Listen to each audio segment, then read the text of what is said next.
क्या आप जानते हैं दुनिया का सबसे बड़ा हाईवे इतना बड़ा है कि अगर आप रोजाना इस पर 500 किलोमीटर चलेंगे तो भी इसे पूरा करने में आपको 2 महीने लग जाएंगे। और तो और ये हाईवे इतना खतरनाक है कि ये कई घने जंगलों, रेगिस्तान और बर्फीले जगह से गुजरता है। क्या इस हाईवे को कभी किसी ने पार किया है? चलिए जानते हैं। दोस्तों, इस हाईवे का नाम पैन अमेरिकन हाईवे है, जो 30,000 किलोमीटर लंबा है। अलास्का से अर्जेंटीना तक बनाया गया ये हाईवे 2 महाद्वीपों और 14 देशों को आपस में जोड़ता है। आपको बता दें कि माइकल स्ट्रेसर ने 84 दिन 11 घंटे 50 मिनट में इस सफर को पूरा कर वर्ल्ड रिकॉर्ड बना दिया था। क्या आप जानते हैं चाइना टेक्नोलॉजी में इतना आगे है कि उसने समुद्र से 39 ट्रिलियन लीटर पानी को ऊपर उठाकर दुनिया का सबसे बड़ा डैम बना लिया। और तो और चीन में पहाड़ों पर चढ़ने के लिए भी लिफ्ट का इस्तेमाल किया जाता है। आखिर चीन के पास इतनी एडवांस टेक्नोलॉजी कहां से आई, जो कि जापान जैसे डेवलप देश के पास भी नहीं है? चलिए जानते हैं। दोस्तों, आज के समय में सबसे आधुनिक बिल्डिंग, पुल और बांध चीन में ही है। चीन के पास इन सभी को बनाने के लिए इतनी बड़ी बड़ी मशीन है कि वह इन सभी प्रोजेक्ट को कुछ ही समय में बना लेता है। और तो और दुनिया का सबसे बड़ा बुलेट नेटवर्क और मेट्रो नेटवर्क भी चीन के पास है। दोस्तों, कुछ साल पहले चीन भी एक गरीब देश हुआ करता था, लेकिन चीन ने दूसरे देशों की टेक्नोलॉजी को कॉपी करके अपने कंट्री का डेवलपमेंट किया है। आखिर जापान हम भारतीयों से 100 साल आगे कैसे जी रहा है? चलिए जानते हैं। दोस्तों,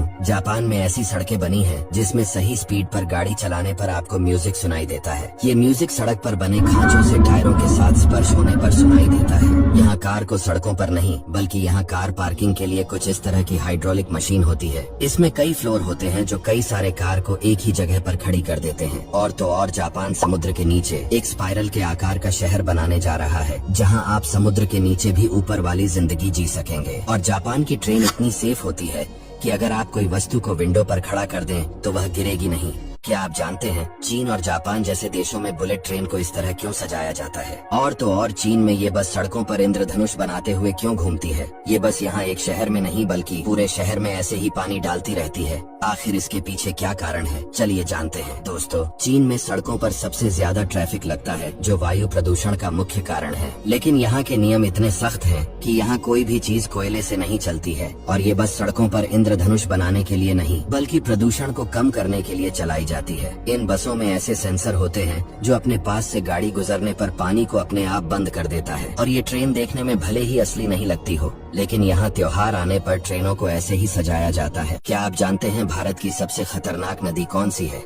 इस नदी में इतने खतरनाक जलीय जीव पाए जाते हैं कि आप नाव में भी बैठकर इसमें यात्रा नहीं करना चाहेंगे। और तो और भारत में आज भी एक ऐसी नदी है जिसमें डॉल्फिन जैसे दुर्लभ जीव पाए जाते हैं। दोस्तों, वैसे तो भारत की सबसे खतरनाक नदी ब्रह्मपुत्र नदी को माना जाता है। इस नदी में हर साल बाढ़ आने से असम राज्य के 26 जिले बाढ़ की चपेट में आ जाते हैं, जिससे यहाँ रहने वाले 40 लाख लोग प्रभावित होते हैं। लेकिन राजस्थान में बहने वाली चंबल नदी में बाढ़ से नहीं, बल्कि लोग इसमें रहने वाले जलीय जीव से डरते हैं। ये भारत की एकमात्र नदी है जिसमें हजारों की संख्या में मगरमच्छ पाए जाते हैं। वहीं गंगा नदी भारत की एकमात्र ऐसी नदी है जिसमें सबसे ज्यादा डॉल्फिन पाए जाते हैं। और अब गंगा नदी में प्रदूषण कम होने से